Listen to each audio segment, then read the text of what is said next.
Hello, I'm Ava Kuredjian. I'm WPR's music producer, and I'm here today with Roger Miller of the Anvil Orchestra, who will be performing their score to the silent film The General at the Milwaukee Film Festival on Monday, April 20th. Thank you so much for joining me today. It's totally my pleasure. Thanks.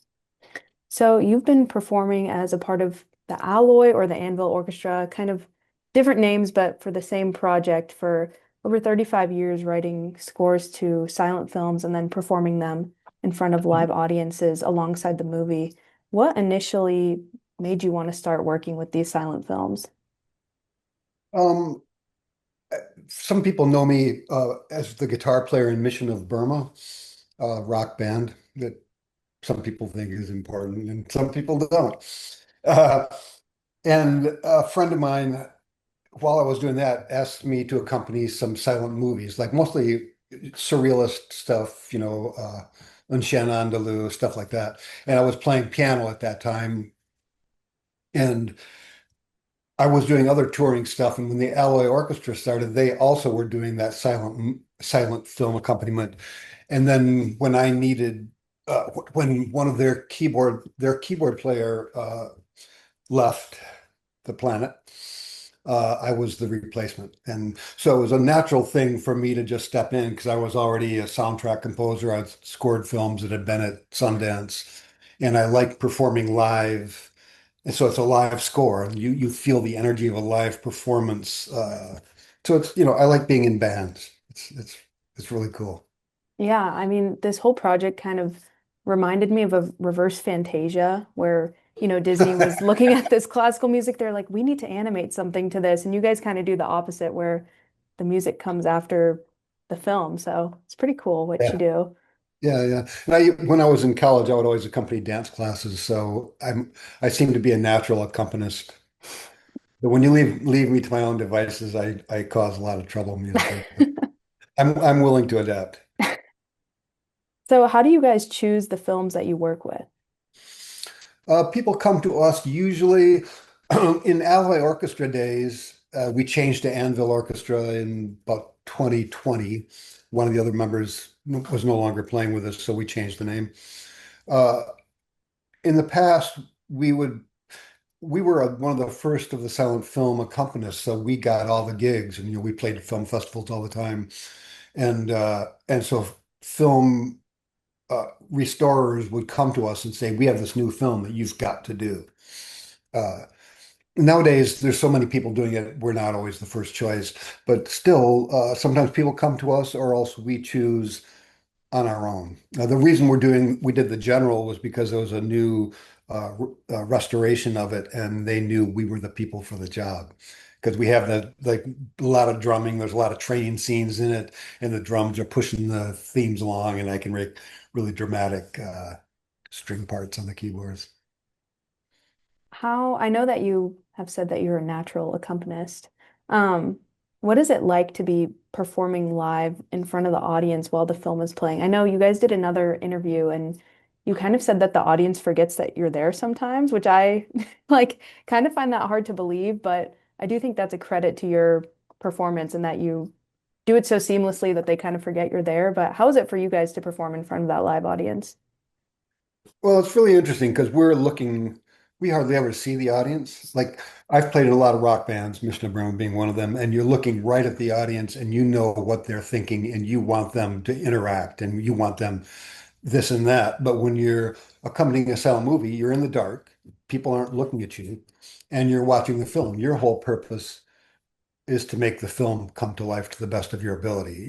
It's not necessarily connecting with the audience, it's connecting with the film. And if you do that right, it goes back into the audience. And when we do a good job of it and don't make any mistakes, which is most of the time, which will drag you out of the reality. But most people will forget that we're playing because our scores are seamless to the movie, and they just start watching the movie and then they go, "Oh my God, they're playing it right now." And then they watch us and then they go, "Oh shoot, I forgot the scene on the movie." And some people will have a problem because they look back and forth, even though we're hard to see because we're in the dark most of the time. It's a very interesting subjective feeling as performing this because as I said before, if you're like a dancer or a musician or whatever it is, you want people to be looking at you. That's your purpose. And here we want them to be looking at the movie and forget we're there. So it's odd on occasion. That's interesting. It's an interesting way of doing music. I can't think of many other like types of music or performance that has that end goal. Right.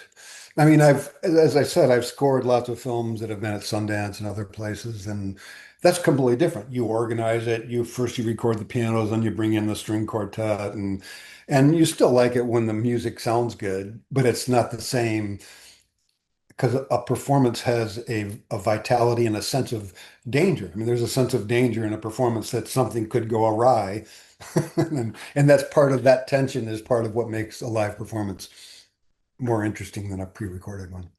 For sure.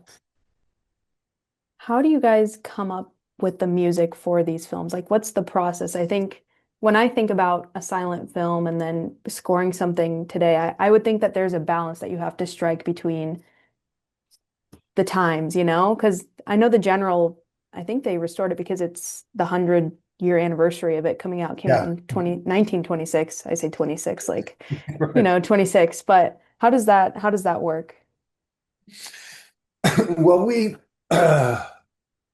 there was a theory for a while that you should make music that sounded like from the 1920s. And we don't agree with that. We believe that the film is from the 1920s, but we should translate that to the modern audience.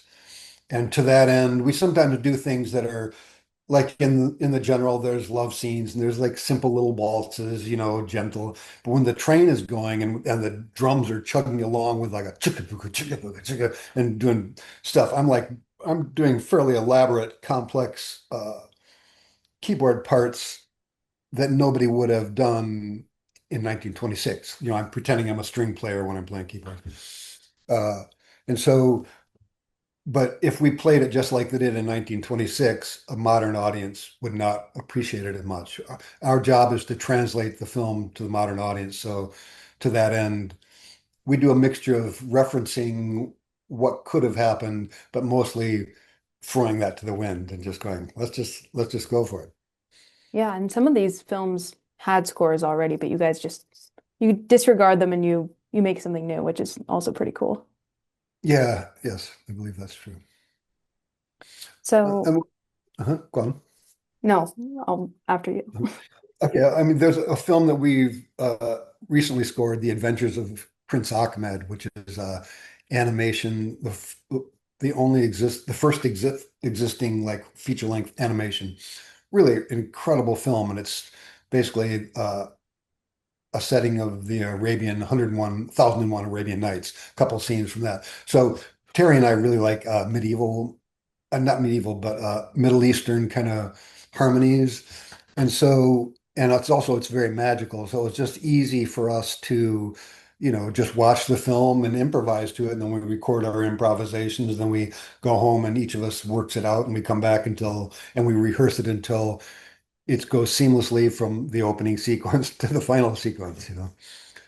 Yeah, that's that's very cool. I was also thinking, I was like, do you guys choose films based on like the visual aspect? I know you said that you've clarified that it's mostly people reach out to you guys, but initially I was like, is it what comes first, like the chicken or the egg kind of thing? Like, do you get Yeah, inspired right. by the visuals and then that's what kind of sets you thinking? But yeah, that's pretty cool. I would think that animation is different to work with as well. Yeah, it's fun because it is not real. So you're even less glued to absolute reality. But the way we choose films is there enough action? Because we're percussion heavy. So there's a beautiful film called Sunrise by Murnau that's just not appropriate for us. You need lush strings and hardly any drumming and blah blah blah. That's not what we like. The film is incredible, but things like The Adventures of Prince Ahmed, they're fighting monsters and the general, there's battle scenes and trains running and he's being chased. So that kind of stuff suits our approach. And we've both been rock musicians, so we like the kind of physical grooves. And in that sense, our scores are filtered through, even though it's not really rock music, but it's filtered through the experience of having been rock musicians. And most of our audience has lived through rock music, like since, the Beatles hit in 1963, and most of our audience has lived through that. Yeah, or at least are familiar with the Beatles. Yes, yes, but yeah, I mean, you hear rock music everywhere now, so it's not a bizarre thing to incorporate. Even Yeah. though I'm not saying we are a rock band, you would not think we are a rock band, but there's a layer beneath it that is informed by the fact that we have been rock musicians and still are in some cases. So for this film, The General, like I said, it came out in 1926. It's a Buster Keaton film. It's a comedy. It takes place in the Civil War.